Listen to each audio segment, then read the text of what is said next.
Bueno, buenas noches a todos. Hoy tenemos una clase sobre 4 ejemplos de arquitectura religiosa que me parecen interesantes ver. Son 4 ejemplos muy distantes en el tiempo, muy simbólicos todos, y que nos pueden ayudar a entender qué es lo que le pasa en cada época al hombre de fe, a la persona que va a los templos, y qué es lo que busca en cada uno de esos templos.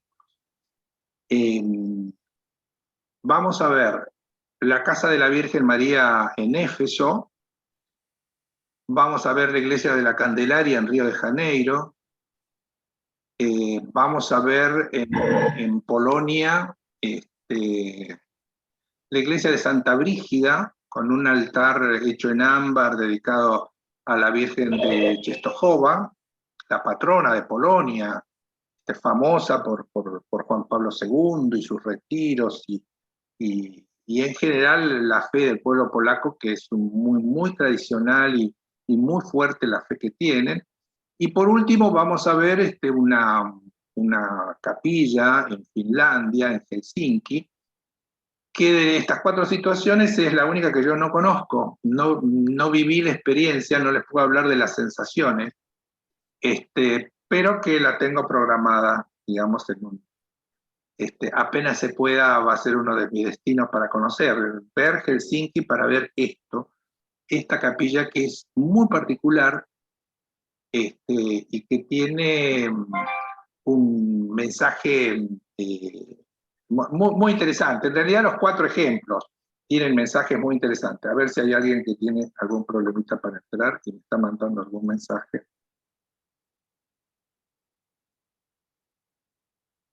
Un minuto, ¿eh?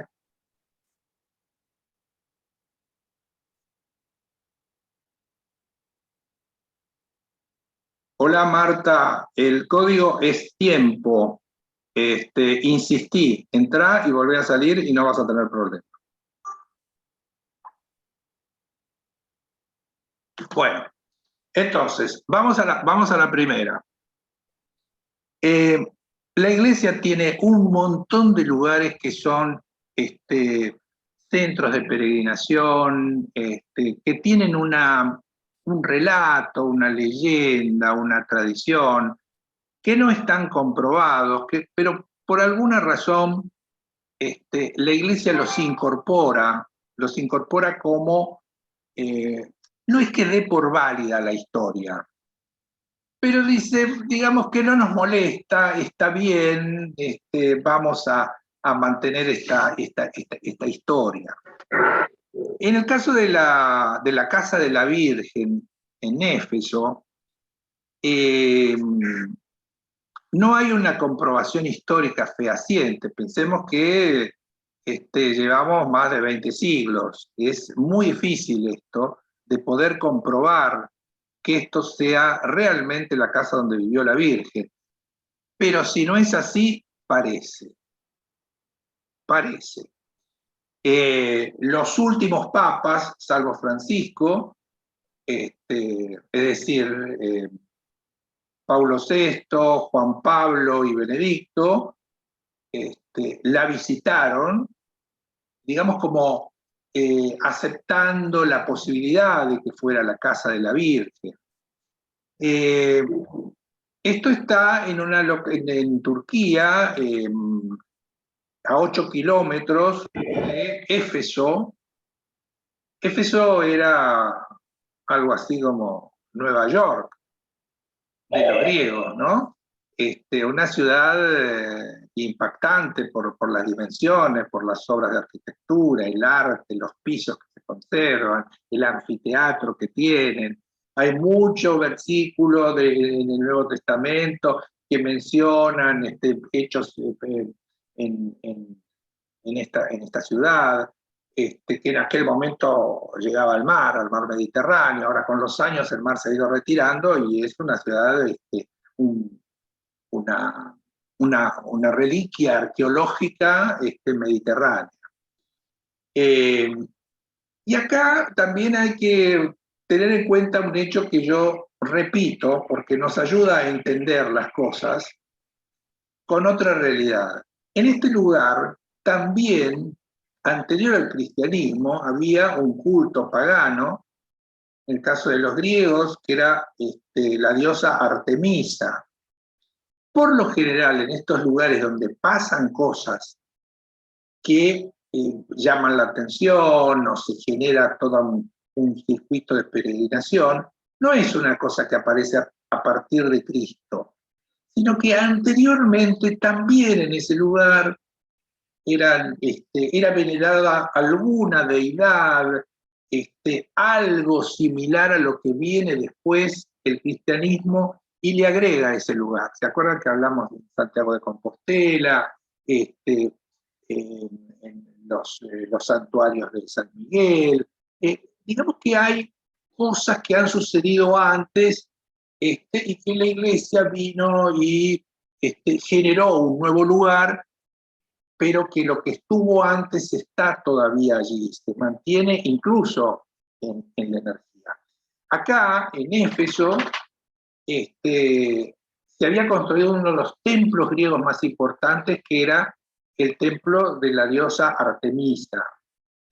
Artemisa es la que para los romanos después, ellos la llaman Diana Cazadora, que era una diosa de la fertilidad, una diosa creadora de vida, y tenía el templo de Artemisa en Éfeso, es un tema de estudiar en la Facultad de Arquitectura, ¿no? Es decir, no queda nada más que una columna, en Éfeso no queda más que una columna, tenía 100 y pico de columnas, era algo, una especie de Partenón, que es la imagen que más tenemos, así eran generalmente los templos.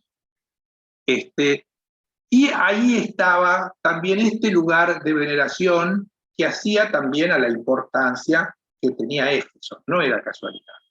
No es casual tampoco que el cristianismo haya generado también este lugar que es la casa de la Virgen. Eh, eh, digamos que la Virgen aparece en este lugar por San Juan. San Juan se acuerda cuando Jesús muere en la cruz, le dice a San Juan que estaba allí con María, le dice, ahí tienes a tu madre, como diciéndole, cuidala. Bueno, viven ellos unos años en Jerusalén, pero son permanentemente perseguidos, entonces deciden irse hacia esta región de Turquía, hacia la zona de Éfeso. Cercano a Éfeso también hubo una basílica muy importante que era la Basílica de San Juan, en un lugar que se llama Selchuk, donde se supone que ahí estuvieron los restos de San Juan, o sea que San Juan también muere en la zona, pero después, bueno, unos musulmanes con digamos, con el temerario Temerlán los invadió, destruyó todo y los restos de San Juan desaparecieron. En general, los musulmanes cuando han atacado estos lugares históricos, quien estuvo en Capadocia puede recordar que en esas iglesias que había con unas pinturas al fresco, tienen los rostros de los religiosos o de los personajes del Antiguo y del Nuevo Testamento que estaban pintados, rayados, o sea que no pudieron destruir todo, pero dañaron muchas de las pinturas. En este caso, la iglesia la destruyeron, es un lugar muy lindo, que tiene restos, tiene símbolos, tiene unas cosas muy interesantes. Esto es el Chuc también en la zona de Éfeso. Entonces, la historia cuenta que él se va con María y hay una colina y en esa colina descubren en el siglo XIX digamos, esta vivienda.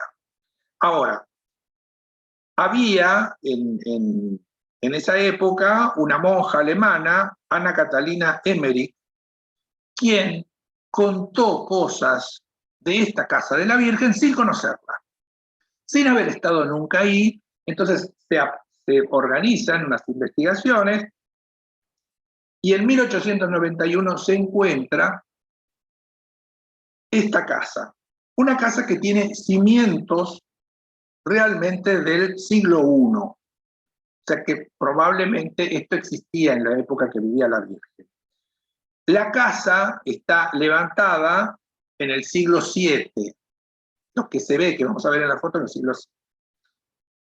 Y la restauración que hace Turquía, ¿por qué? Porque al ser declarada que está la posibilidad de que sea un centro de peregrinación, Turquía ve la posibilidad y bueno, y se genera una restauración de este lugar para recibir turísticamente el turismo religioso que generaba la existencia de la casa.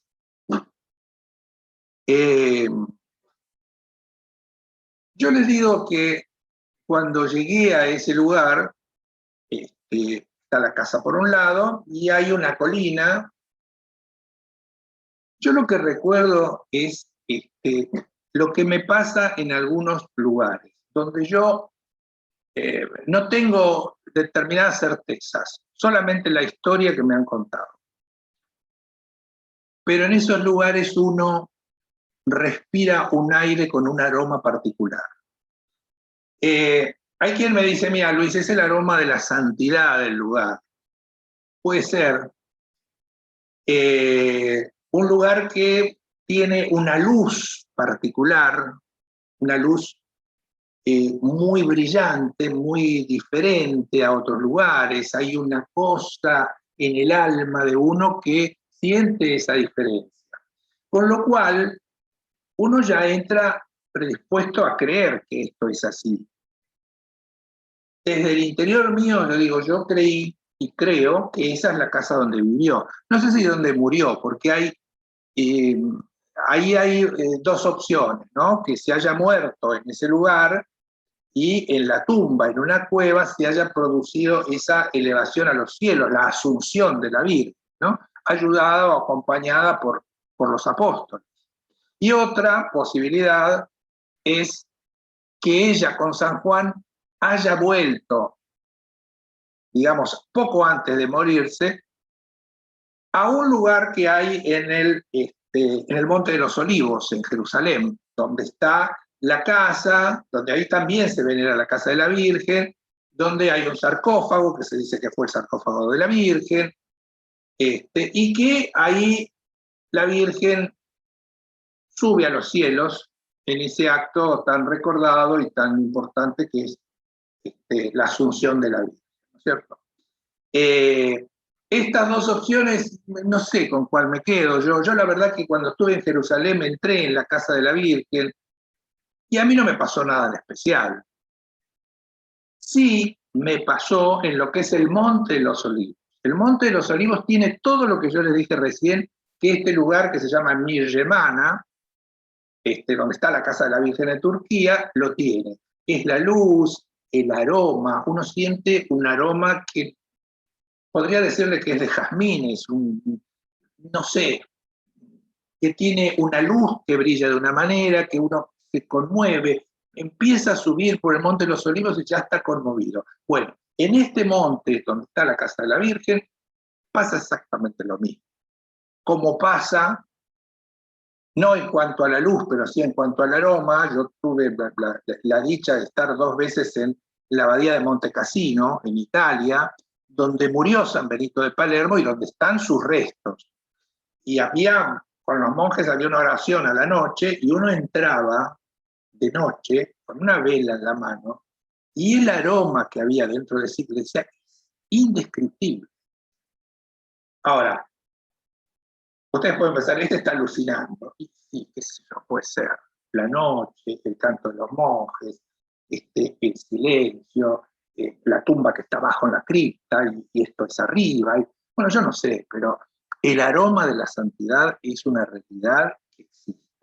Bueno, en esta basílica, que es la catedral de Cassino, de esa ciudad, está dentro de la abadía de Monte Cassino, a mí me pasaban esas cosas. No afuera, ahí en el altar, detrás del altar, justo arriba de lo que era la tumba, había un aroma embriagador como si estuviese lleno de azucenas. La azucena, por ejemplo, tiene un aroma que tiene que ver con la santidad, como los jazmines en general, esos olores muy fuertes. Bueno, en el caso de Mirjemana, en Turquía, a mí me pasó esto.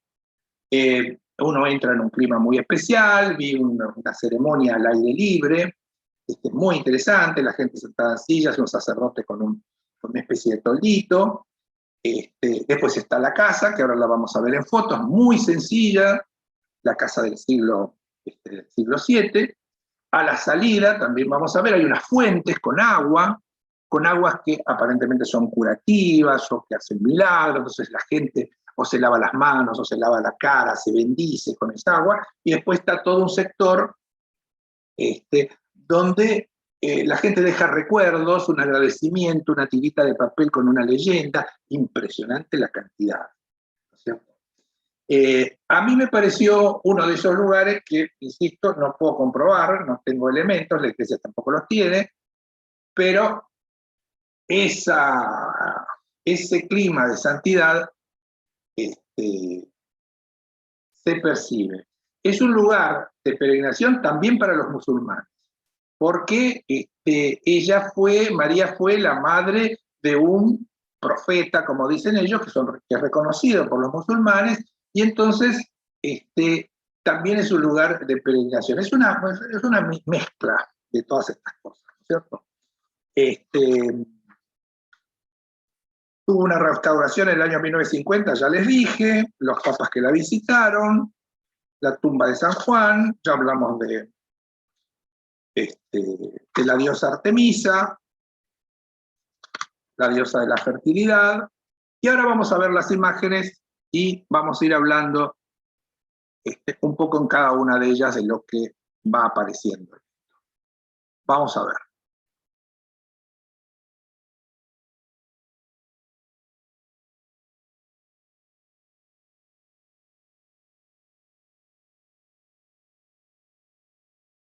Bueno, en la entrada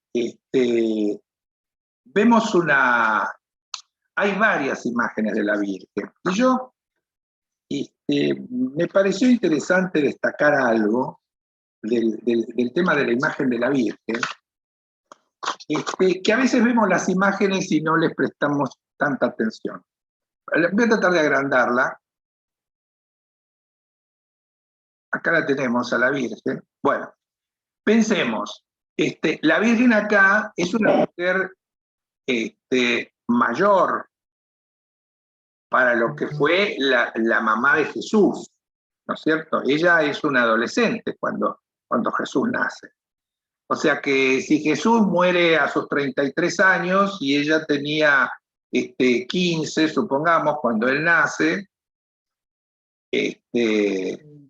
en esta época es una mujer de 50 y pico de años, más o menos. Observen ustedes que tiene cuerpo de mujer, con un vientre, vamos a ver varias imágenes, con un vientre importante, como que ahí se gestó la divinidad, ¿no? Pero tal vez a mí lo que más me impresiona de la imagen que eligieron para poner ahí es el tema del mudra que hace con las manos. Nosotros siempre hablamos del mudra. Les pido un minutito que voy a sacar al perro de acá. Vení, doctor. Vení. Vení.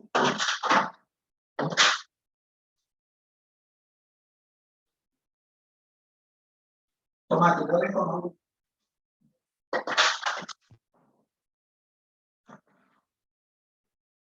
Bueno, continuamos.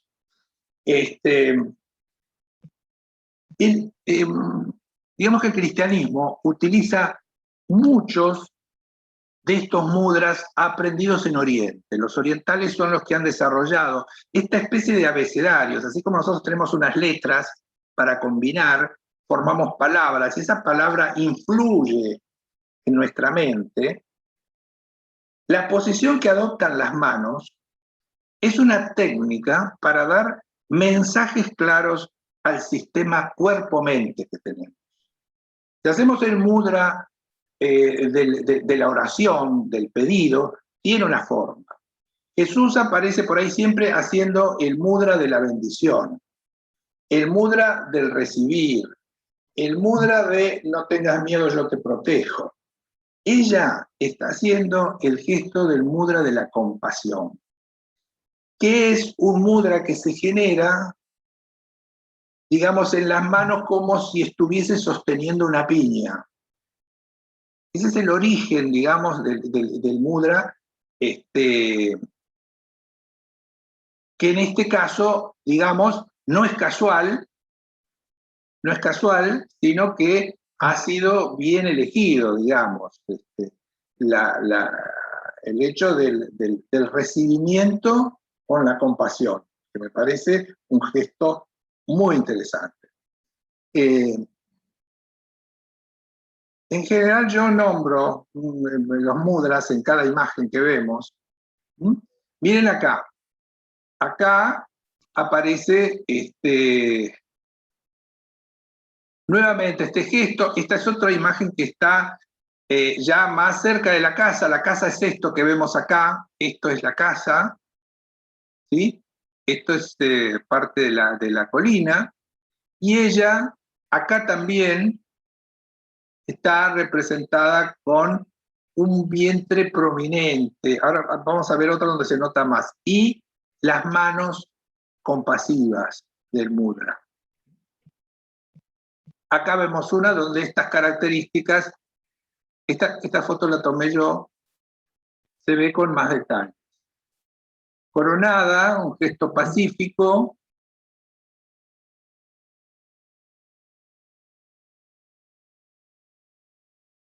Muy interesante que hayan elegido esa imagen. Bueno, esto es lo que vi yo, una ceremonia ahí al pie. Decía un maestro mío en Roma, que él preguntaba, ¿qué les parece que es indispensable para que haya una iglesia? Y él decía, tiene que haber un piso, tiene que haber un techo y un altar que los vincule. El piso en este caso es la tierra, el techo es el propio cielo y el altar lo que los vincula.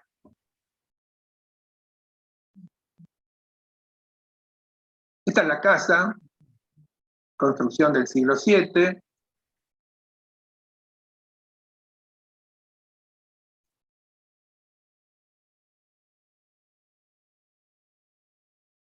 Esto es el interior, muy rústico, muy sencillo.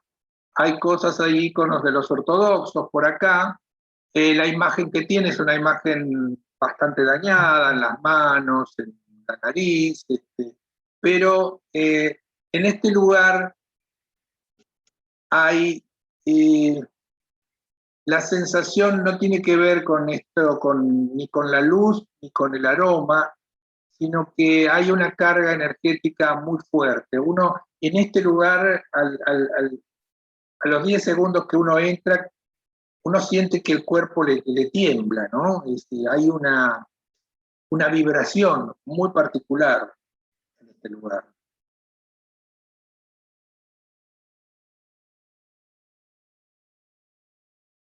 Ahí tenemos una mejor imagen, algún incensario. Esta es la foto que yo tomé en ese momento de mucha emoción que uno siente en este lugar. Mucho hollín de las velas, una Virgen negra, la Virgen custodia, ¿no? La que cuida al niño con las dos manos.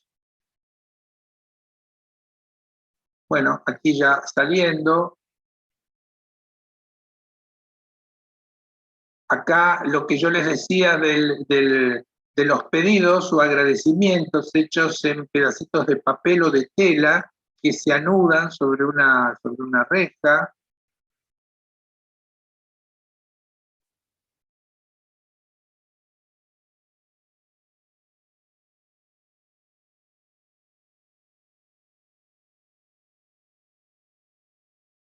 Esta es la entrada. En la entrada hay una explicación de la historia del lugar, que es lo que yo les conté antes, en varios idiomas.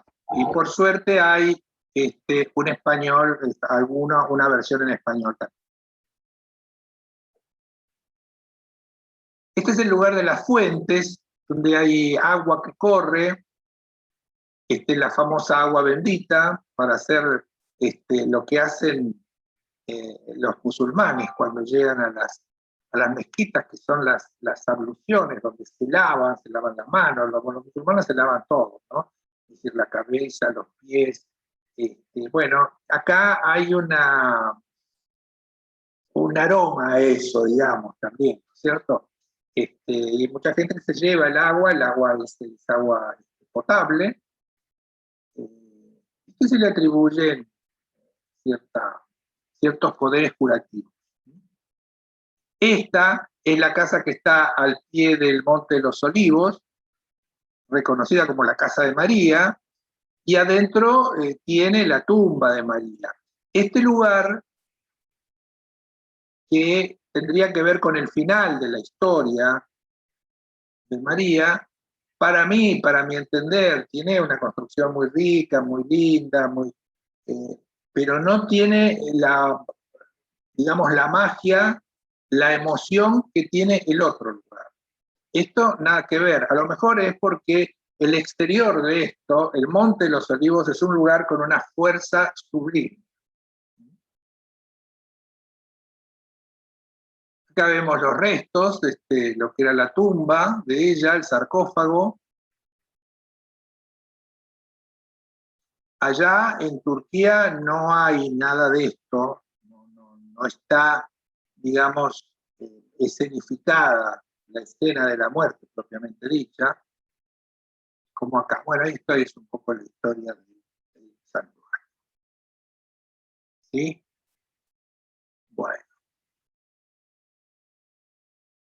Bueno, a ver. Hasta acá estamos con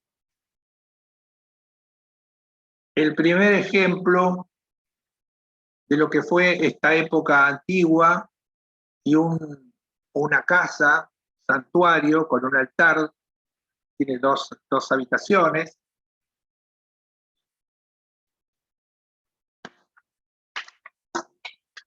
Nos vamos a la siguiente obra. La siguiente obra es una obra que comienza en el siglo XVII en Río de Janeiro. Quien ha estado en Río de Janeiro, a lo mejor paseando por la zona céntrica, ha visto esta iglesia, que es una iglesia muy grande. Dicen ellos que la iglesia más linda de los brasileños. Puede ser. Es una iglesia muy interesante, tiene una historia que vamos a tratar de sintetizarla. La primera construcción, que es una pequeña iglesia en el siglo XVII, la hacen un matrimonio español, que cuando venían de Europa venían en una nave que se llamaba Candelaria. La iglesia es Nuestra Señora de la Candelaria. Hubo una gran tormenta en el camino, como siempre había, al cruzar el Atlántico, y ellos le pidieron a la Virgen. Entonces, como agradecimiento, esta gente, que evidentemente era una gente muy rica, comienza a hacer una capilla, y la devoción a la Virgen de la Candelaria comienza a crecer, y bueno, al año comienza una construcción que es más o menos la que tenemos ahora y que podemos ver. No se termina hasta el siglo XIX, ¿no es cierto? O sea, pasan varios siglos hasta que se termina. Ese pasar varios siglos significa que pasan estilos diferentes. El diseño de la iglesia las hacen unos portugueses, cuando en Europa estaba en pleno auge lo que es el estilo renacentista, lo que vemos mayormente en Roma. Cuando vamos, vemos ese estilo muy decorado. Acá se importa todo, hasta las piedras. La cúpula costó mucho construirla, es una joya la cúpula como está hecha con piedras portuguesas. Y el ornamento comienza a ser renacentista, pero se va transformando en barroco. A mí el barroco me parece muy interesante en la iglesia y les repito una vez más que el barroco en la iglesia aparece como una necesidad de la iglesia de llamar a su gente, de volver a llamar.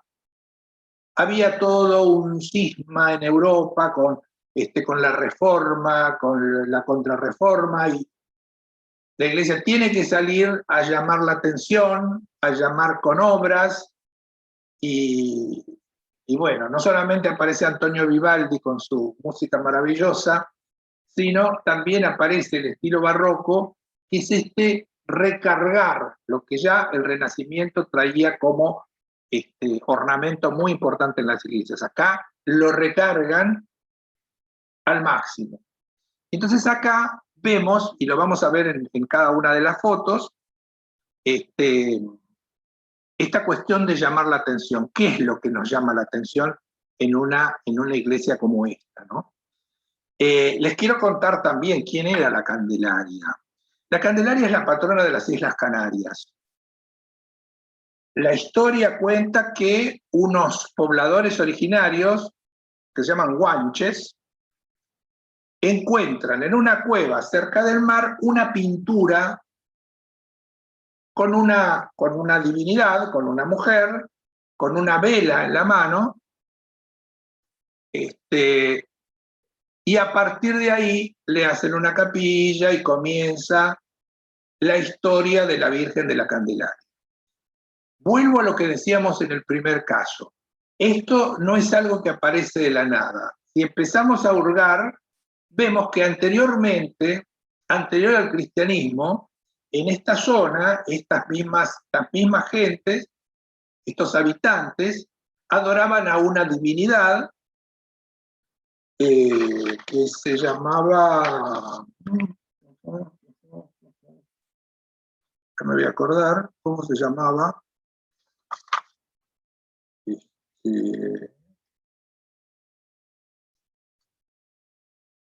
Chajiraji, y esa deidad era, digamos, venerada con la fiesta de las luces, y era el 2 de febrero. ¿Se acuerdan cuando vimos la Catedral de Palma con los rosetones? El día que los dos rosetones, uno se reflejaba en la pared con el otro, era el 2 de febrero, el día de la Candelaria. El día de la Virgen de la Candelaria, es el 2 de febrero. Bueno, a la iglesia le costó mucho aceptar eso, ¿no es cierto? Entonces se prefirió asociar esa festividad a la celebración de la presentación de Jesús en el templo. Es decir, 40 días después que nace, ese primer hijo varón era necesario presentarlo en el templo y hacer también un sacrificio. El sacrificado era algún animal. Los pobres llevaban palomas. Hay muchas imágenes de la Virgen de la Candelaria que la representan a ella con una vela, con una canasta donde tiene dos palomas y al niño. Porque la iglesia aceptaba más celebrar ese día como digamos, como el día de la presentación de Jesús, más que como la fiesta de la luz que tenía una tradición pagana. De todas maneras, sigue siendo la fiesta de la luz, sucede en la Catedral de Palma, y muestra nuevamente esta situación de que anteriormente al cristianismo ya había en ese lugar una presencia, una fuerza o una creencia de la gente en una deidad como esta. La iglesia de la Candelaria se construye en un principio con portugueses. Las decoraciones que vienen después ya las hacen brasileños que han estudiado en Europa, vuelven. Ustedes piensen que se termina la iglesia a finales del siglo XIX, ¿no? O sea, del 1800 al final se termina esta iglesia. Hoy en día es una iglesia aristocrática, los grandes casamientos muy pomposos se celebran allí. se utilizaron piedras de Lisboa, hay vitrales alemanes, hay un púlpito Art Nouveau, son dos púlpitos Art Nouveau muy interesantes que los vamos a ver incluso con una leyenda. Pero bueno, vayamos para las fotos y vamos a hablar sobre cada una de ellas. Bueno, acá ven lo que es la iglesia de la Candelaria en el centro. Miren ustedes qué interesante que esta iglesia está mirando a la bahía de Guanabara, ¿no? En el centro bancario, digamos, centro financiero de Río de Janeiro. Y tiene todo alrededor una vereda hecha con ondulaciones como si fuesen las olas. Las olas asociadas a la nave, la Candelaria, asociada al problema que tuvieron con la tormenta y que la Virgen lo salvó. A el agua como elemento donde se genera la vida, vinculado a María. Y también, simbólicamente, es predisponernos a algo que no es estático, que nos va a generar un cambio dentro de la iglesia. Hemos visto en algunas iglesias hay dibujos, hay geometría sagrada, a veces hay una rosa de los vientos, como diciendo por acá tenés que venir.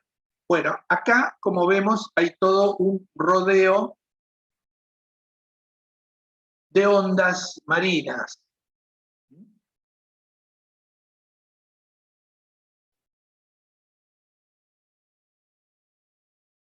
La fachada tiene dos elementos muy importantes, uno que es este, que está acá, que ahora lo vamos a ver en detalle, y otro es la puerta principal. Vamos a verlos en detalle. Miren arriba. Este símbolo tiene la corona, María Reina, es una especie de, podemos llamarlo de vasija, de copón, de cáliz, de forma que contiene, de útero, si se quiere,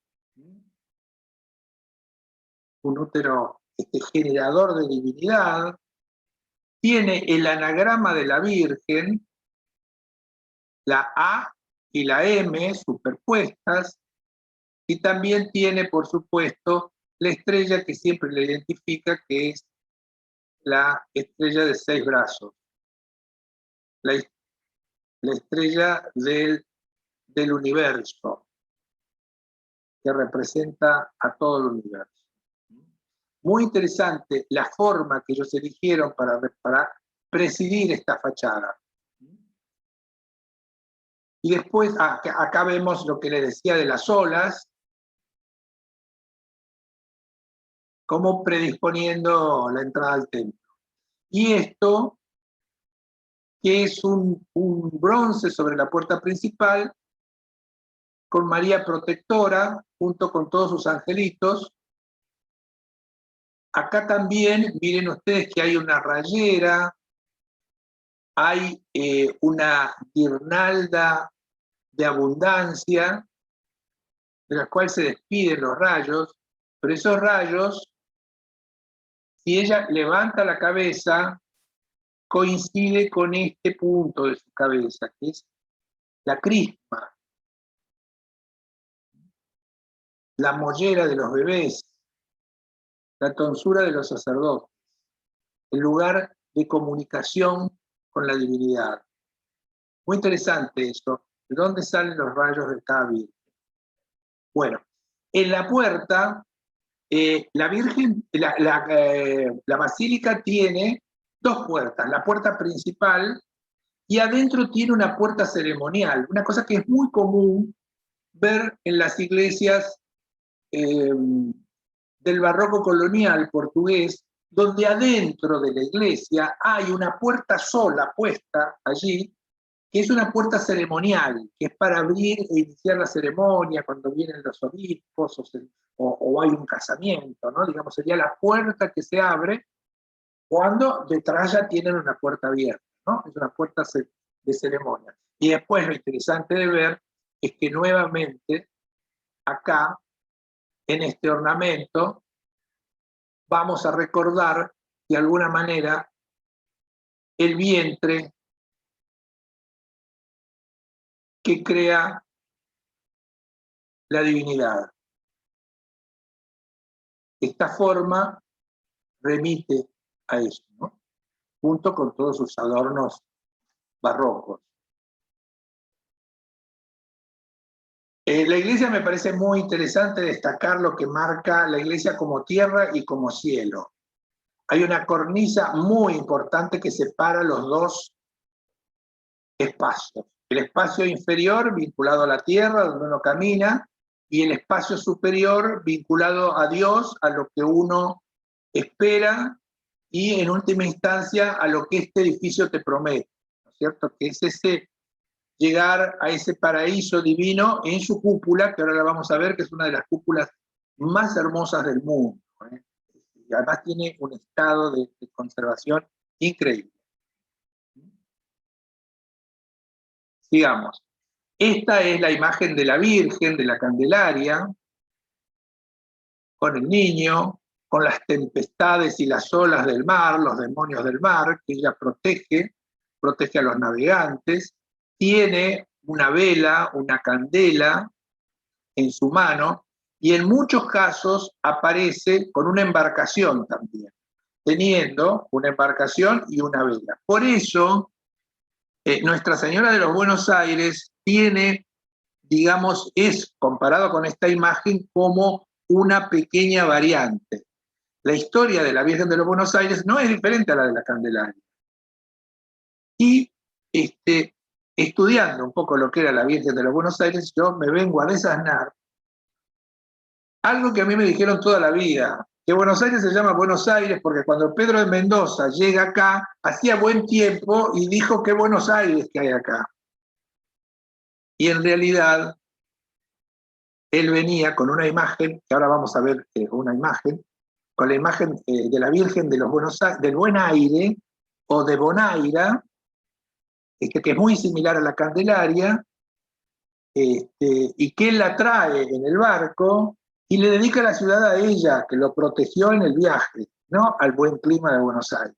Esa era mi ignorancia, yo pensaba que era al revés, pero en realidad no, le dedica la ciudad a la Virgen que lo protegió en todo ese viaje, que es la Virgen de los Buenos Aires. Tiene un vitró alemán muy interesante detrás, acá se ve un poco más. Tiene un tema interesante, que es que el altar con el presbiterio, el lugar de la celebración sagrada, tiene un desnivel de 7 escalones. El número no es casualidad que tenga 7 escalones. Y acá se desarrolla, bueno, toda la ceremonia, ¿no? Tiene unos candelabros increíbles. Todo esto a nivel terreno, a nivel peatón. Todavía no nos fuimos para arriba, no fuimos al cielo, ¿eh? Todavía estamos en lo que vemos a nuestro nivel. En el cielo raso de la nave principal está contada la historia de la llegada de la Virgen, la historia de los emperadores portugueses, la historia de Portugal en América. No hay solamente temas religiosos, sino también está contado un poco esta historia. De 4 elementos, 4 esquinas, nace una figura octogonal. ¿Se acuerdan que el cuadrado representa la Tierra, el octógono es la figura intermedia, y arriba tenemos el orificio por el cual salimos a ese universo celestial, a ese cielo que la Iglesia nos promete, y que se genera en ese lugar un eje que arriba va al cielo y abajo va al centro de un mandala increíble dibujado en el piso. Hay un poco más, esto está muy bien conservado, la riqueza ornamental. Acá es donde yo les digo que aparece el barroco, hay como un horror a los espacios vacíos, todo se pinta, todo se decora, todo tiene que llamar la atención hacia arriba. Y a mí me parece muy interesante, digamos, cómo eso se logra en este lugar, porque es irremediable que uno va caminando hacia el altar y llega un momento en que levanta la mirada porque ese espacio a uno lo absorbe, lo lleva para arriba.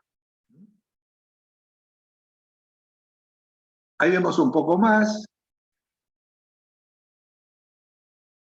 todo en base a 8 que es el número intermediario. Bueno, más de lo que yo les contaba de la historia, muy ornamental.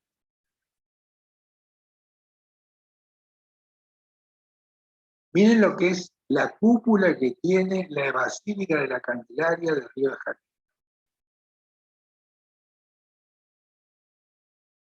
Este es uno de los lugares donde uno necesita sentarse un rato y poder admirar y emocionarse con lo que es la belleza de este lugar, de esta geometría, de estos colores, de estos artistas que lograban, así como el gótico te llevaba para arriba con las luces, con los cristales, con la altura.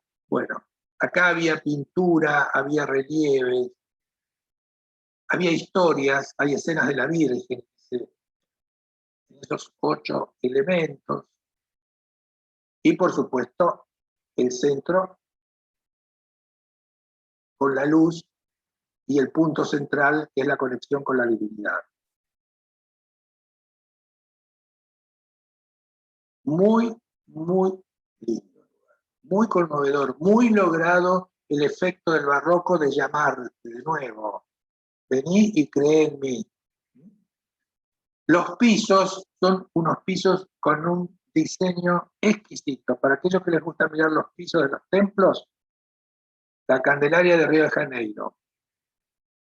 Y también, como soy muy observador de los pisos, yo descubro algo que sucede acá, que es que esta iglesia, miren esto, qué belleza de dibujo, esta iglesia tiene en un costado una línea ornamental en el piso que acá en Buenos Aires la tiene la iglesia del Santísimo Sacramento.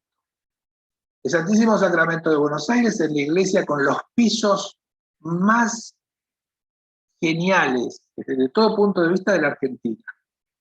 Es una joya del mundo los pisos que tiene el Santísimo Sacramento, más allá de la belleza de la iglesia. Pero los pisos tienen todo un mensaje que los que hicieron el curso mío que hice el año pasado en el Museo de Arte Popular, recordarán que le dedicamos una clase a esta iglesia de Buenos Aires. En algún momento vamos a recordar y vamos a analizar los pisos que tiene, que son maravillosos. Y acá yo les hago, acá está, les hago una comparación. Esta guarda, esto es en la Basílica de la Candelaria, en Río. Esta es una guarda hecha de vides y zarcillos, vides, hojas y zarcillos que van formando los zarcillos como si fuese un instrumento de sonido, un instrumento de viento con la forma, ¿no? Y tiene a cada lado de las guardas triangulitos. Un triangulito que sube y uno que baja. Toda una continuidad, que no es más que lo que sucede en estos lugares. El triangulito hacia arriba, que simboliza la oración, el pedido, las necesidades, las penas que uno trae, y el invertido, o sea, el triangulito hacia abajo, que representa la gracia, digamos, el descenso de esa gracia hacia arriba. También representan, de alguna manera, el yin y el yang, lo masculino y lo femenino. Lo femenino sería el triangulito que tiene la parte plana arriba, y lo masculino, el que tiene el vértice hacia arriba. Y entre los dos, masculino y femenino, nos muestran la continuidad de la vida. Este es en la Candelaria, este es en Buenos Aires. Esto era el mismo diseño. Ahora, ¿cómo llega acá el piso llega desde Bélgica, porque Mercedes Castellano cuando hace importa todo. El Santísimo Sacramento es todo comprado allá y armado acá. ¿Cómo llega la Candelaria? Lo desconozco. En Buenos Aires tienen otros símbolos que son estos mandalas riquísimos. Vayan una tarde a ver y quédense observando, a ver nuestros guías de turismo, que acá hay varias, esos pisos maravillosos que tiene el Santísimo Sacramento. Bueno, acá volvemos a ver lo de la Candelaria y acá vemos lo del Santísimo Sacramento con un poco más de detalle. Un diseño increíble, de una riqueza increíble y muy simbólico. Bueno, porque es la vid, ¿no? La sangre. Miren esto. Acá la iglesia tiene dos púlpitos, uno de cada lado. Hoy no se usa ninguno de los dos, pero en aquel momento, cuando se hace esta iglesia, la liturgia pedía dos púlpitos. En uno, el que da, digamos, Río de Janeiro está debajo de la línea del Ecuador. Entonces, el que da hacia el sur, el que recibe menos luz, es el lugar donde el lector lee los pasajes del Antiguo Testamento. El que está enfrente, porque hay dos y son iguales, está orientado al lado norte de la iglesia, que es donde llega la luz. Y ahí se lee el Nuevo Testamento, que tiene que ver con la luz que llega a través de Jesús. Yo soy la luz del mundo, entonces él está del lado, se lee lo que es referido a él, lo del Nuevo Testamento, del lado que tiene más luminosidad. El ángel, muy Art Nouveau, que sostiene el púlpito, hay dos, uno de cada lado, dice: oye, oye, y tu alma vivirá. Muy, muy lindo lo que dice. Es audite, audite, et vivet anima vestra. Y la traducción es oye, oye, o escucha, escucha, y tu alma vivirá. Bien, qué interesante. Esto, para los que no lo recuerdan, esto se llama lábaro.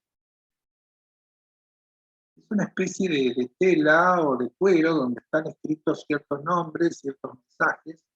Acá donde vemos lo que le decía de las puertas, que acá detrás está la puerta de la iglesia propiamente dicha, donde se ve un poquito del relieve de bronce, y esta es la puerta ceremonial, que se abre nada más que para la ceremonia. Bueno, debajo de esa cúpula maravillosa, haciendo un eje entre el piso donde nosotros nos detenemos y nos paramos y el cielo prometido, hay un eje, y ese eje pasa por este centro de este mandala increíble. Tal vez los colores no nos ayuden mucho para poder apreciar la belleza de este mandala en base 8, tiene 8 elementos que circundan. Vamos a ver varias fotos porque vale la pena, es una joya. Yo desconozco quién lo hizo, si se hizo en otro país, la verdad que no sé. Pero por fuera del mandala también el piso es muy lindo, pero este piso tiene una jerarquía, una dignidad increíble para la época. Y en el centro, este es el centro propiamente, ese puntito, como el puntito que había arriba y que lo veíamos, por ahí pasa ese eje casi imperceptible y un eje individual entre tu corazón, tu Dios interior y el Dios de arriba. La continuidad, la eternidad en la repetición, los ciclos que se repiten, invierno, verano, día y noche, la repetición permanente y los distintos caminos para llegar a ese centro. Miren qué interesante. Cómo el diseño representa toda una idea, ¿no? los ángulos,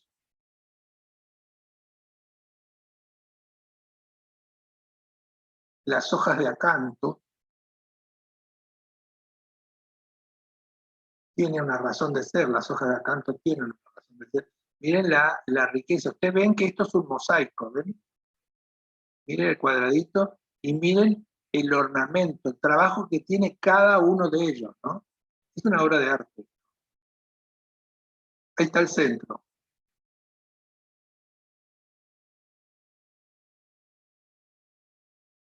Acá está lo que les decía, la pintura de la Virgen de la Candelaria entre los originarios de Tenerife, ¿sí? Donde está la basílica de ella, ¿no? El niño, acá está representada esta deidad con un rostro oscuro, se la llama Virgen Negra también.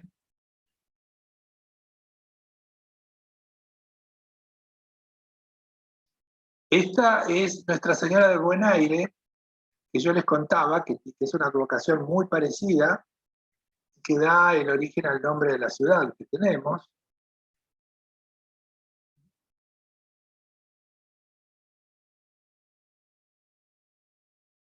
Y había otras, bueno, esta es la Virgen del Buen Aire.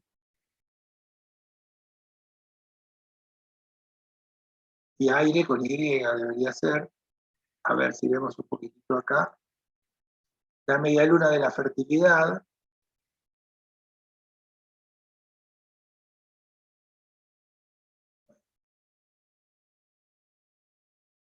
Esto en América, la Virgen de la Candelaria generalmente tiene más devoción que lo que tiene en Buenos Aires o en la Argentina. Tal vez en el interior tiene más presencia, pero en América es muy fuerte. Miren ustedes lo que yo les decía, hacia dónde convergen los rayos de la rayera, que es a este lugarcito de su cabeza, ¿no? Y qué interesante. Y miren la forma que decíamos, el triángulo que sube, ella es la que es la intermediaria, la que se comunica con el cielo, y la forma como la ayuda, ¿no?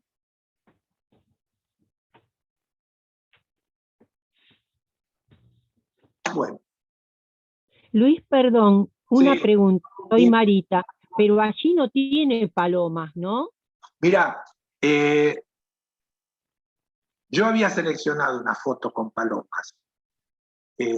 La puedo buscar y la puedo llegar a... No, Pero hay lugares donde la representan directamente con la paloma. A mí me parece más interesante la que tiene la candela sola, sí, porque claro. está vinculada con una deidad anterior al cristianismo. Y a mí me parece que eso es más genuino. Digamos, la iglesia después, por la fecha, como no quiere, digamos, engancharse con lo pagano, que era la fiesta de la luz, la fiesta de las candelas, hace la celebración de la presentación de Jesús en el templo, que es el 2 de febrero también, ese mismo día. En realidad, lo que era el día de la fiesta de la luz, que es lo que debería ser. Por eso yo no la puse, pero la van a encontrar por ahí, la van a encontrar con que tiene una canasta donde aparece, por lo menos la que yo vi, es una canasta de plata donde aparecen los dos pichones, que eran sacrificados cuando se presentaba el hijo primogénito en el templo, y se hacía a los 40 días del nacimiento, digamos, por eso se llama fiesta de la purificación de María también, cuando termina el puerperio, creo que se llama así, el periodo de los 40 días pasados al nacimiento, ¿no es cierto? Al parto. Sí, sí, es un poco. Ahora, perdón, entonces en la de Río de Janeiro no hay ninguna imagen con las palomas. No, en la de Río de Janeiro está en el altar mayor la imagen solamente con la vela. Pero si ustedes buscan la Candelaria, les va a aparecer alguna medida. ¿Qué significa? Bueno, lo que significa es esto. En la iglesia en Río de Janeiro me parece maravilloso que hayan puesto esta que se parece a los originarios de Claro. ¿no es cierto? Claro, claro. Con algo anterior. Me parece, a Muchas mí, gracias. no es porque a mí me pareció más interesante eso. Bueno, vemos el barroco, lo que hace el barroco con la iglesia, cómo uno lo llama, cómo esos tiempos generaba esas cosas. Hace 2 años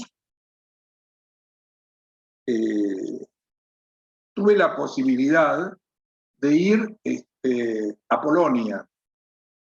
Mauricio tenía que hacer una obra en Gdansk, a orillas del Báltico, una ciudad que turísticamente por ahí no es muy conocida. Tenía que hacer una obra allí, y bueno, como él es de origen polaco, bueno, se sintió muy conmovido. Fuimos allí, fuimos a Varsovia también, a buscar rastros de su familia, y yo descubro una Polonia que conocía. Yo antes había estado en Cracovia y en Czestochowa, el santuario de Jasna Góra, que es donde iba a rezar Juan Pablo II, donde se venera la Virgen allí. Cuando yo hago ese viaje, digamos, hará, no sé, 12, 13, 14 años atrás, me enamoro de Cracovia, me parece una ciudad deslumbrante, y voy a Czestochowa, al santuario. Bueno, voy, ese día era un domingo, había comuniones. Bueno, la cuestión es que en el santuario no se podía entrar. Era la cancha de River con Boca River adentro. Era inmensa la cantidad de gente, de familias, de chicos de comunión. Encima, la basílica no es un lugar muy grande. O sea, me gustó el lugar, me pareció muy conmovedor, había imágenes de Juan Pablo por todas partes. Ahí descubro que en realidad la Virgen de Czestochowa, la patrona de Polonia, era un ícono, que la tienen en un cuadro, en un altar, donde yo ni me pude acercar, no pude levantar la cámara así para disparar, porque era una multitud que me empujaba, no era que estaba lleno y vos podías caminar, te llevaban y te traían, era una cosa increíble. Los polacos son sumamente religiosos, sumamente ortodoxos con todas las cosas religiosas, y el corazón de la Polonia religiosa, católica, es Czestochowa. ¿Por qué? Porque este ícono es un ícono bizantino. Vamos a analizarlo después, porque esto tiene que ver. Si bien en Gdansk vamos a ver la iglesia de Santa Brígida, el altar mayor está dedicado no a Santa Brígida ni a Jesús, sino a ella, a la Virgen de Czestochowa. ¿Por qué? La Virgen de Czestochowa aparece en cada evento que está vinculado a la independencia de Polonia. En las luchas, en las batallas, siempre está ella presente, siempre es un estandarte. Digamos, no podemos hablar de la historia de Polonia sin hablar de la historia de la Virgen de Czestochowa.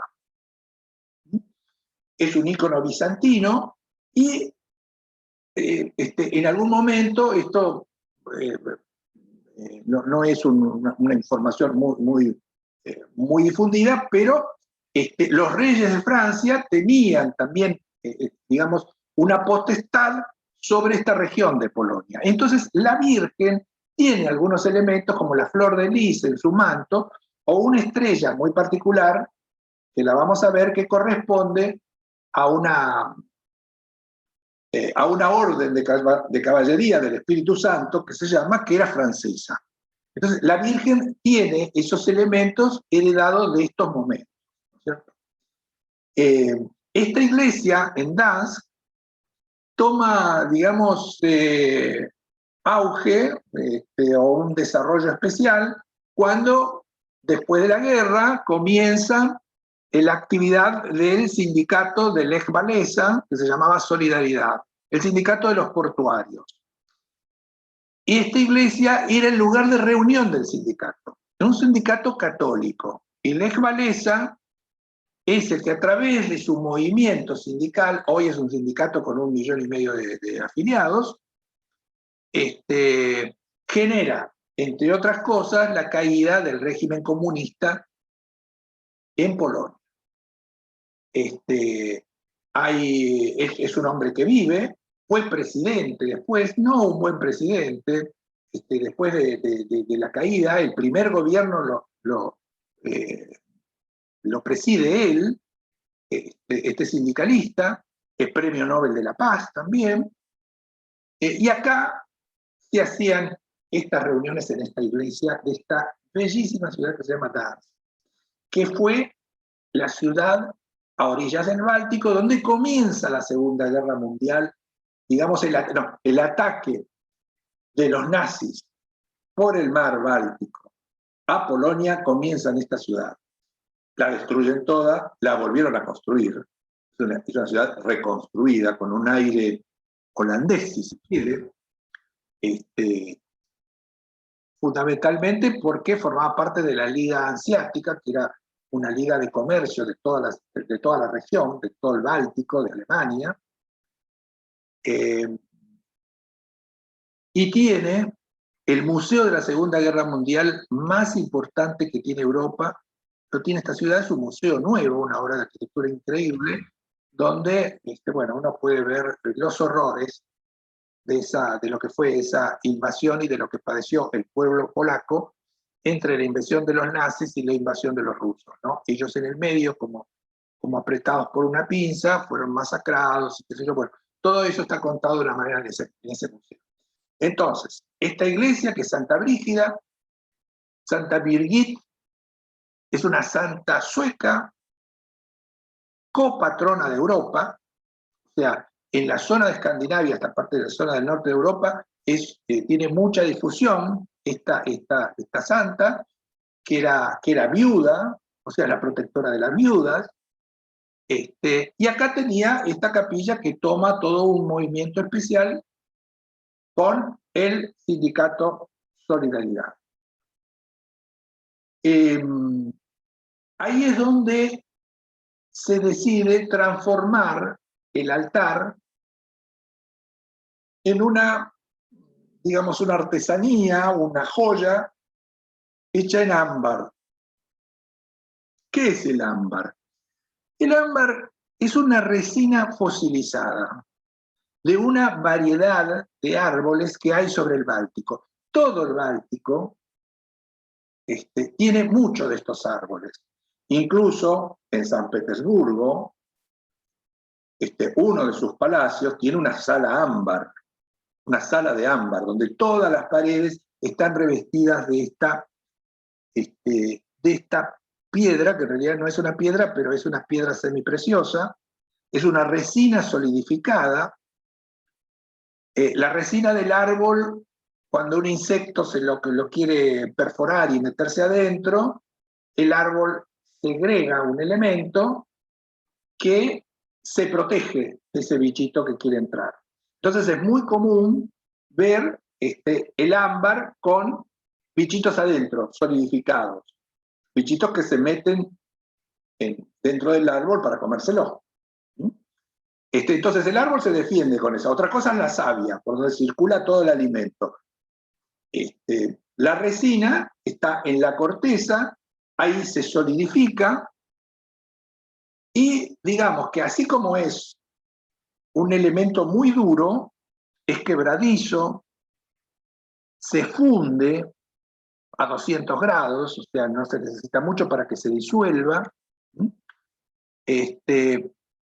y lo daña la luz del sol, y hay toda una tradición que tienen estos pueblos, que el ámbar es una resina, un elemento de protección. Incluso se cuenta, las tradiciones cuentan que el ámbar, cuando se opaca, es porque te defendió de algo que viene del exterior. Entonces hay que volver a pulirlo para que vuelva a tener esa energía de cuidado, de protección.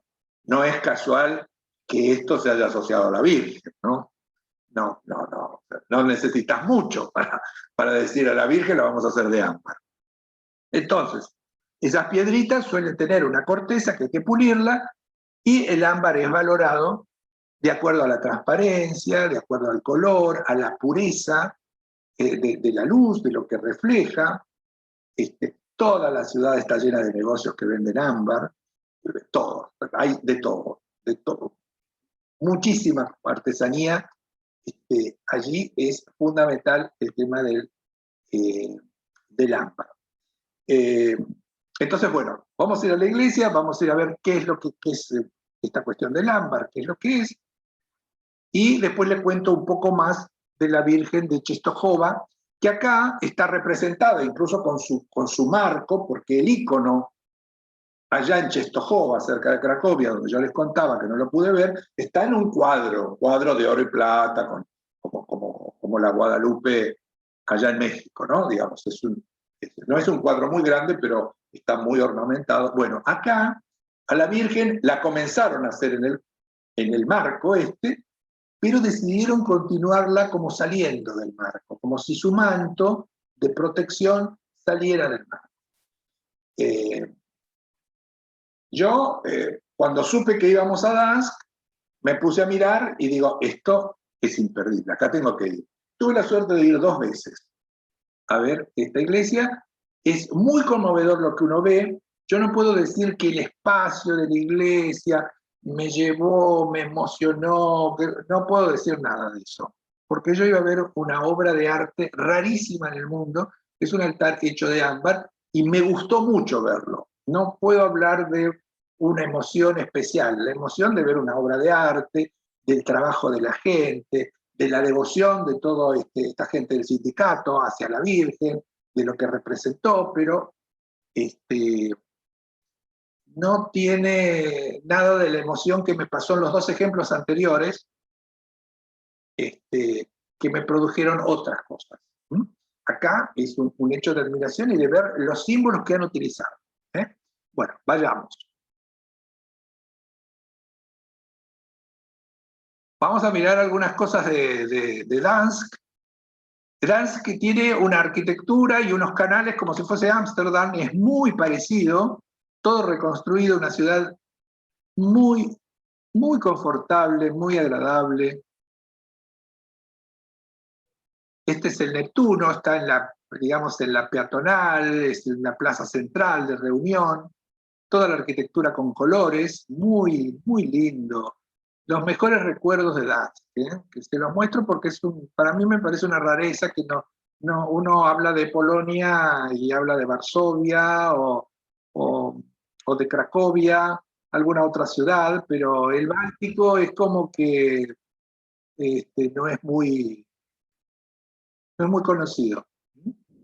Tiene unas iglesias increíbles, todas reconstruidas después de la guerra, muy interesante lo que han hecho.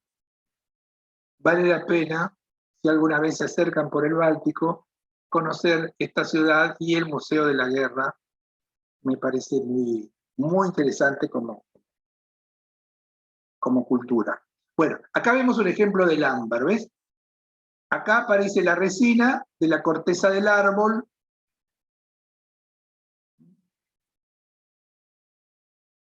Esta es una piedrita de ámbar. Ellos, para hacer lo que vamos a ver en este altar de la Virgen, evidentemente esto lo tallan y los van pegando con calor, lo van armando. Uno nota que está pegado, ¿no es cierto? Ven acá lo que le decía de los insectos, que a veces esa resina sale y podría tomar el insecto que hubiera, es muy común eso. Hay de distintos colores, pero mayormente pasa por el amarillo, el rojo, el marrón, los verdes son más raros, el negro es el azabache, que es una piedra más común también. A mí lo que me llama la atención es que sea combustible, se puede prender como si fuese un incienso y tiene un aroma maravilloso, pero lo que más me impacta y me llama la atención es esta cuestión de la protección, ¿no es cierto? Digamos, de esa cualidad energética que puede tener esta piedra. Tiene esto, que es un colgante también, acá está muy pulido, adentro tiene, no es de lo más perfecto, digamos, los que no tienen elementos adentro son sumamente costosos. Esto era lo más común, una pulserita con pedacitos de ámbar. Y había joyas de buen diseño también, ¿no? Y acá la piedra. Bueno, esta es la imagen que yo le decía de la Virgen. Parece una Virgen negra. Es negra porque se salvó de un incendio, digamos, ella protege el lugar donde estaba, entonces, bueno, aparece como Virgen negra ahumada, ¿no es cierto? La Virgen se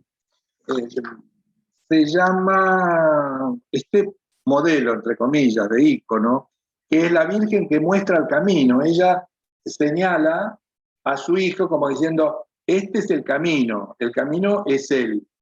Se llama Odigitria, la Virgen que señala que el camino es él.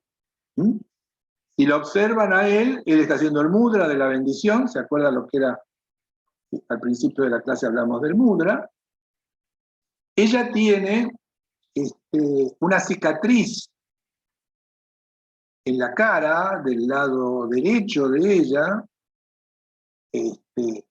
producto, no está muy explicado, pero se cree que tiene que ver con alguna participación, digamos, en batallas o en defensa del pueblo polaco. La más posible tiene que ver con el ataque, con un ataque que sufre, digamos, la iglesia donde ella está para saquearla, y la cargan el ícono en un carro para llevárselo, y no pueden hacerlo avanzar, los caballos no se mueven, entonces intentan una vez, intentan dos veces, y enojado el soldado decide dañarla, le clava la espada dos veces, por supuesto que cae fulminado, y digamos que la imagen guarda el recuerdo de la defensa, una vez más, dentro de tantas historias bélicas donde ella ha favorecido o ayudado o cuidado o protegido, como si fuese el ámbar, al pueblo polaco. Se trató de reparar este icono bizantino, pero no se pudo porque está pintado con un material como si fuese témpera y cera, y lo arreglan y vuelven a aparecer, lo restauran y vuelven a aparecer, con lo cual en las últimas décadas se ha dejado la huella directamente, como que es voluntad de ella tirar la huella de esa manera.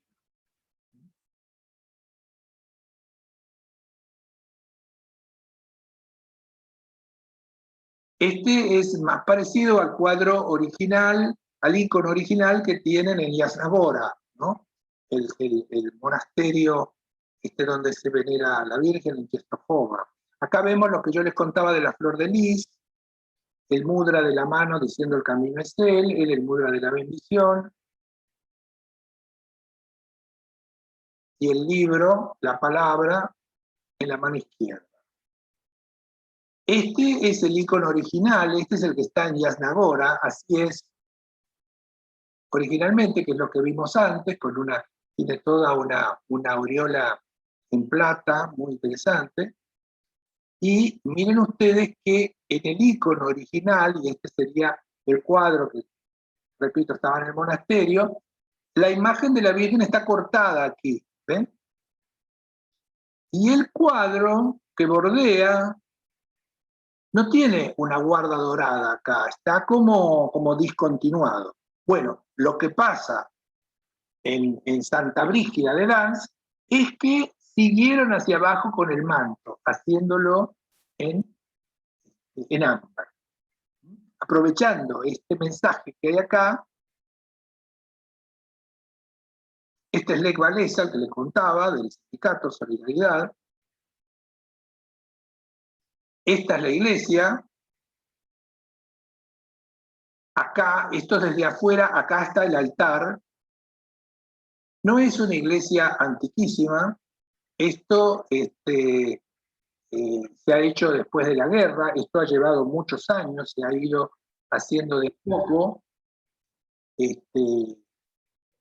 Y supongo que se va a ir acrecentando con el paso de los años también. Bueno, esto es como se ve por dentro la iglesia. Este es el altar. Ustedes dirán, bueno, pero no se nota mucho.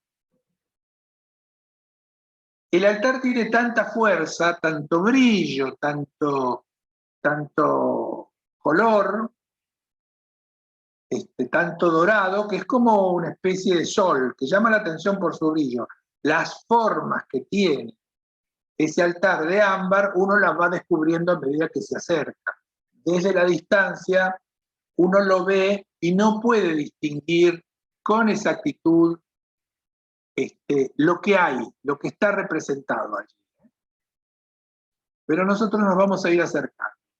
Yo no sé cómo se llama, esto no está, pero esto tiene un nombre, esta manera de representar del norte europeo al Cristo con María y San Juan, cuando está como colgado de los arcos en la parte central. No está a la altura de los humanos, uno no lo ve cerca, se lo ve por allá arriba. Bueno, acá vemos esto que les contaba. Vamos a ir por partes. Todo esto que vemos amarillo es ámbar y está sostenido en una estructura de acero. Pensemos en el acero porque el sindicato era de los astilleros. O sea, ellos trabajaban con ese material. Le agregan el ámbar representando, en este caso, a la Virgen. Acá vemos el cuadro, el marco que les contaba detrás, y abajo cómo le han ido agregando, tanto al niño como a ellos, como que su manto sigue hacia abajo. Acá hay una estrella, que la vamos a ver en detenimiento, y acá está escrita la palabra solidaridad. El resto son todas vides con frutos y hojas. El trigo, que es la otra sustancia, está más abajo, en bronce. Ya lo vamos a ver. Bueno, acá vemos lo que yo les decía del manto. Esta es la estrella de la Orden del Espíritu Santo, que ahora se las muestro como es en realidad, que es una cruz patada, se llama, como que cada uno de los brazos, es una cruz de brazos iguales, se ensancha y tiene sobre esa cruz un Espíritu Santo que desciende, porque pertenecen a la Orden del Espíritu Santo. Acá, bueno, solidaridad. Ahí vemos, o comenzamos a ver, cómo es que se ha armado, ¿no? Digamos, estos recortes que se han pulido, se han ido pegando con temperatura y van armando toda esta imagen. Esta es la estrella de la Orden del Espíritu Santo, que es la que tiene ella en el manto, ¿no? El altar está delante de todo de la Virgen. Esto que vemos acá, redondo, es una esfera y es el sagrario. Ahora lo vamos a ver con detenimiento porque llama mucho la atención. Y esto es el altar que ante tantas uvas que hay detrás, ante tanta vino, sangre, el trigo, pan, que está representado en el altar, son espigas de trigo. En América hay una iglesia que tiene un altar, no digo parecido en la forma, pero con el mismo concepto, que es la Catedral de Asunción del Paraguay. Así como Asunción es una ciudad que me gustó muy, muy poco, la catedral tiene un altar donde tiene representado, así, la base del altar son todas espigas de trigo, y el borde del altar tiene todas las uvas. Muy interesante cómo está hecho. Miren ustedes qué belleza esto. Esta esfera es el sagrario. Esto se corre y adentro está el Santísimo. Acá tiene la lámpara votiva y esto que está arriba, que ahora lo vamos a ver con detenimiento, es la custodia. La custodia o ostensorio es el elemento donde se pone el Santísimo para exponerlo o para pasearlo por la ciudad, porque esto también lo hacen. Cuando sucede eso, lo que sacan a pasear por la ciudad en las procesiones es el ostensorio, esta custodia del Santísimo hecho en ámbar, que también es una joya. Miren el detalle de las uvas, la cantidad de uvas de ámbar, las hojas, cómo están trabajadas.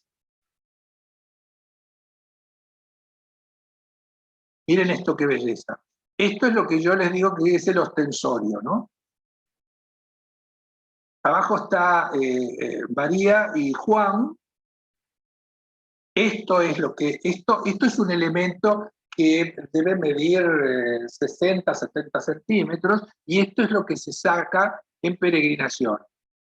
Y obviamente la misma textura del material con que está hecho hace que sea como indefinible. Por eso yo les decía que desde la entrada uno ve una cosa muy brillante, muy amarilla, y va descubriendo lo que es a medida que se acerca. No se ve con facilidad, porque el trabajo es un trabajo de mucho tiempo y de mucho costo, ¿no? Porque estas piedras no es que las encontramos con facilidad. De todas maneras, en sí son objetos muy, muy bellos. Infaltable, está la Virgen, que yo les dije que tiene que ver con la historia de Polonia, con las batallas, con la protección. Está el símbolo de Polonia, que es el águila blanca con la corona de la realeza. Esto también pueden observar que está hecho con pedacitos de ámbar.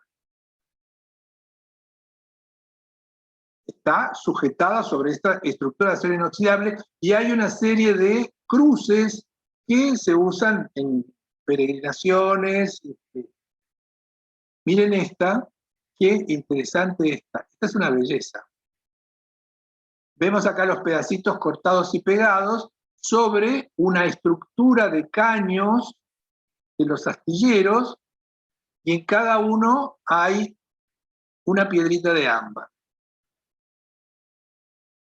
A mí esto me pareció increíblemente hermoso.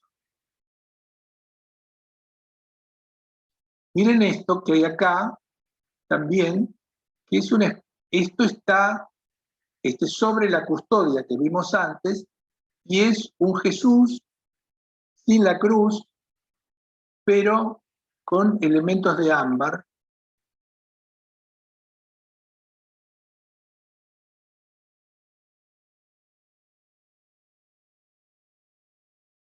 Las uvas, acá vemos los distintos colores que pueden tener, están pulidas.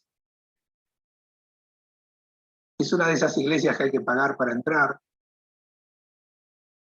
No era de acceso libre. Miren acá. Acá está la sede donde los sacerdotes se sientan, este es el altar que vimos antes, y acá atrás están todas las espigas, que sería lo que falta en cuanto a las esencias que representan el cuerpo de Jesús y la sangre de Jesús en la vid, y acá las espigas que son todas doradas. Esto en sí es una vid la que sostiene todo esto, como si ella misma allá arriba estuviese sostenida por la sangre.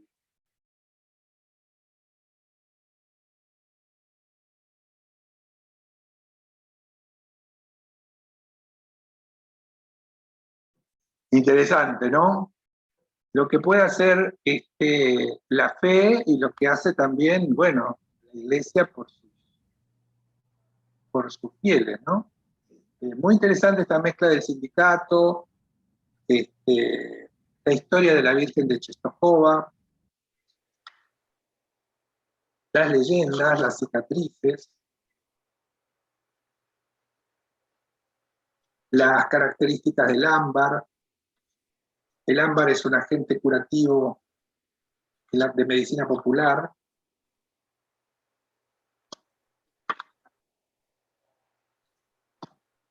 Bueno, y ahora nos vamos a la última parte, que es esta capilla en Helsinki, en Finlandia. Esta capilla está en el centro del distrito financiero. Hay una plaza, como si fuese la Plaza de Mayo, y ahí como una plaza rectangular, y ahí como saliendo de todo ese lugar rectangular, aparece esto que es una especie de óvalo hecho en madera, no tiene ventanas, solamente tiene una puerta, y que para mí representa un gran deseo de conocer este lugar. Yo creo que vale la pena hacer el ejercicio de la emoción en este lugar. La idea es que la capilla sea una capilla ecuménica. Ecuménica significa no de todas las religiones, de todos los humanos. ¿Podrás tener religión o no? ¿Mm? Representa la posibilidad de un momento que por lo general se mide en minutos, porque es el lugar donde la gente está trabajando y entra y se sienta en silencio a encontrar esa parte interior, esa divinidad interior. Esta es una iglesia de este tiempo, es una iglesia hacia adentro. Las otras iglesias eran iglesias hacia afuera, hacia eso que veíamos. Incluso hay iglesias dentro de la arquitectura contemporánea también que plantean la naturaleza. El altar es una vidriera a un hecho natural. Algunos de ustedes deben conocer la iglesia de Cariló.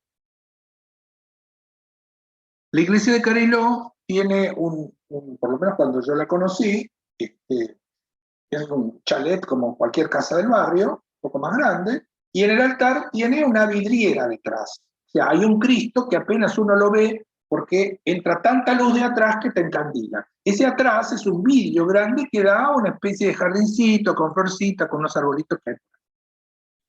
Es decir, sí, ¿quién me habla? Gabriela te habla. Gabriela.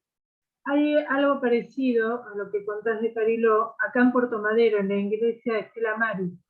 Ah, sí, sí, sí. Por si quieren alguno acercarse a ver el ejemplo que estás dando, más cerquita que Cariló.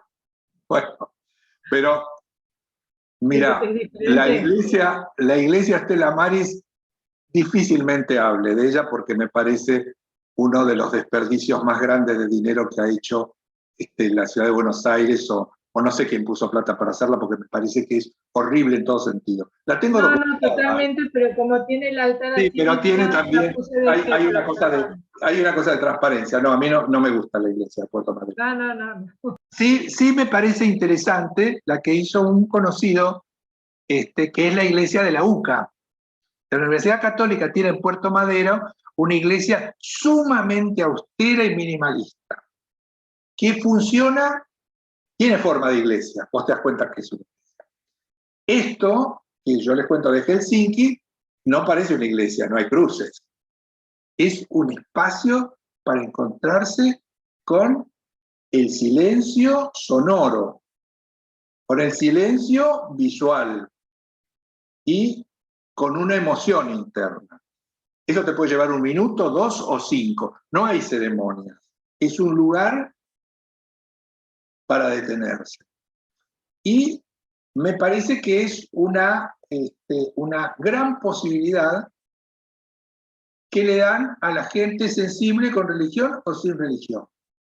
Y creo, además, que uno puede hacer una sumatoria de todos estos ejemplos. Habrá momentos en que uno necesita entrar a una iglesia barroca y conmoverse por ese campanazo que te dan, prestame atención que acá estoy yo, o que te dicen, prestate atención vos, detenete y escuchate vos que tenés una chispa divina adentro.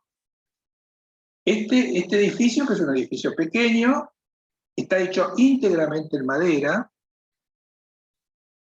¿Por qué? Por las iglesias tradicionales están hechas en madera, en Finlandia, maderas por fuera, maderas por dentro. Tiene una estructura de hormigón, y sobre la estructura de hormigón está construido esto que parece una nave, parece un barco. Es más, lo construyó una empresa de barcos finlandesa. Tiene estudiada la sonoridad, hay un espacio que si se te cae algo suena como si estuvieses en una gran catedral.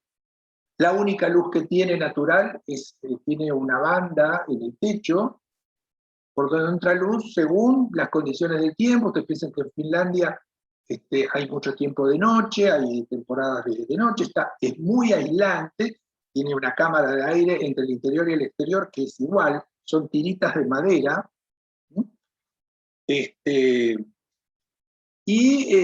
Veámosla con esta propuesta para el hombre de hoy, donde el llamado no es desde una imagen, no es una pintura, no hay más símbolo que la soledad, la individualidad, el ser humano de hoy que está trabajando, va por esa plaza y entra a respirar un aire diferente. Y me parece también mágico el respeto a que alguien que no tenga una religión también necesite esa introspección, ese silencio, ese descanso de su alma en ese lugar para poder seguir lo que la vida cotidiana de una ciudad como esa tiene. Tiene el buen diseño de los finlandeses, la austeridad. Pensemos en lo que vimos del barroco en una época y pensemos en esto, que es lo que nos propone. Me parece un ejemplo muy interesante. Vayamos.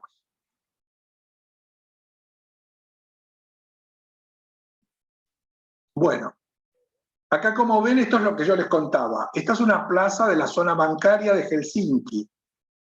Y esto que vemos acá es la Capilla Campi. Campi con K, con doble P. Campi. No tiene ventana, no tiene nada. Se ve en el techo algo diferente. Eso es transparente, por ahí entra luz. Tiene forma de nave, como lo vemos. Tiene un piso más pequeño que el techo, ¿no? Se va como agrandando y adentro funciona tiene una cámara de aire.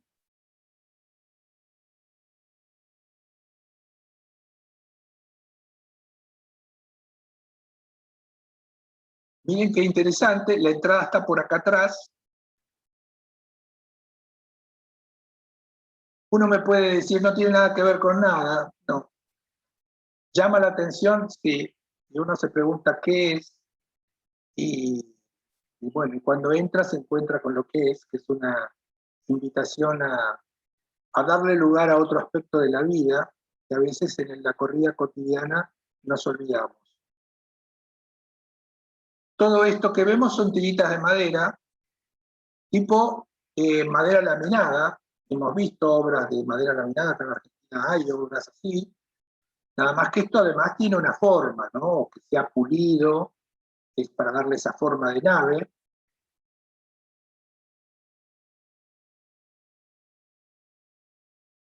El tamaño, lo ven un poco comparado con la gente que camina por ahí. O sea, es grande, es un volumen que llama la atención, pero no es nada que no armonice con las alturas del resto de la plaza.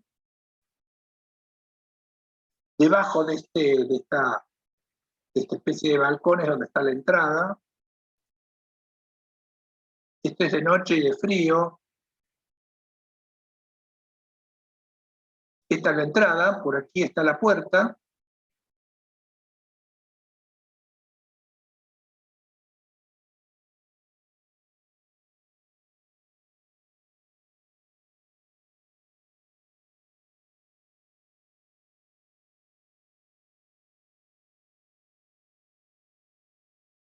Miren adentro cómo es. También está tratada de la misma manera la madera, es madera laminada, son tiritas de madera que después fueron pulidos dándole esa forma. La forma es un útero, es ingresar en un lugar de origen. Los bancos con un ganchito para poner tus abrigos, no hay nada más que esto.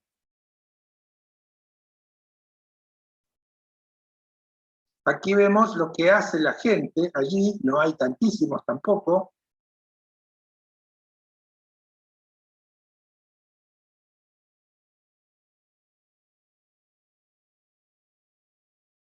Insisto con lo que decía antes, que uno podría elegir un tipo de iglesia para cada día de la semana o según el estado de ánimo. Entre todos hacemos uno, es un ser humano que tiene estos aspectos. No quiere decir que esto sea mejor que lo que vimos antes. Es considerar otro aspecto del ser humano en un edificio que pretende ser ecuménico y espiritual, que tiende a un sentido espiritual, ¿no? Hola Luis, ¿de qué año es esta construcción? Mira, yo creo que esta construcción tiene 15 años más o menos, no creo que tenga ni más ni menos. No sé con exactitud. Gracias. No hay por qué. El altar también está hecho altar. Es un lugar donde puede celebrar el catolicismo, pueden venir los protestantes, el judaísmo, puede venir cualquiera a leer como hacen los del Bahá'í, ¿no es cierto? Que tienen un lugar para apoyar sus lecturas y leen, ¿no?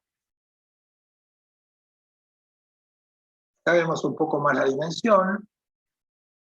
Tiene una dirección la iglesia, o sea que no es que estás perdido en la nada, hay un orden, hay una contención, y hay silencio visual, que es un tema muy importante.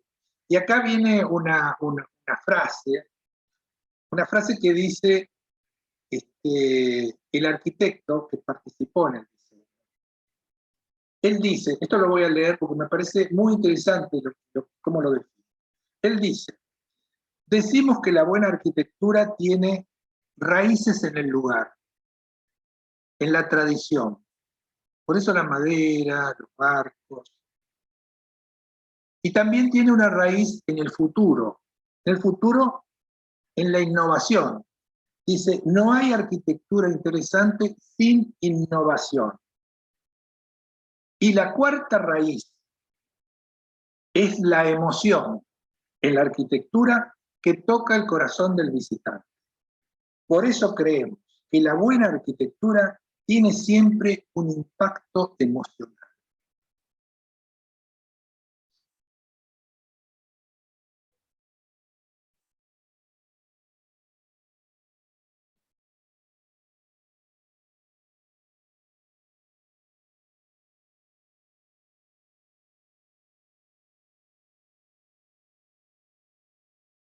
Acá vemos el detalle de la luz del techo que vimos antes de afuera y la forma de almendra, la forma del útero generador, todo tiene que ver con todo.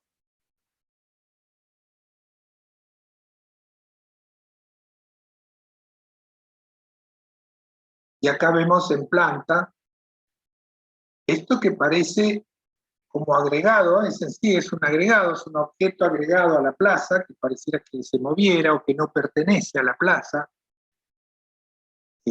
pero sí que pertenece al corazón de los hombres, ¿no? Por eso digo que este es un lugar que voy a conocer en algún momento.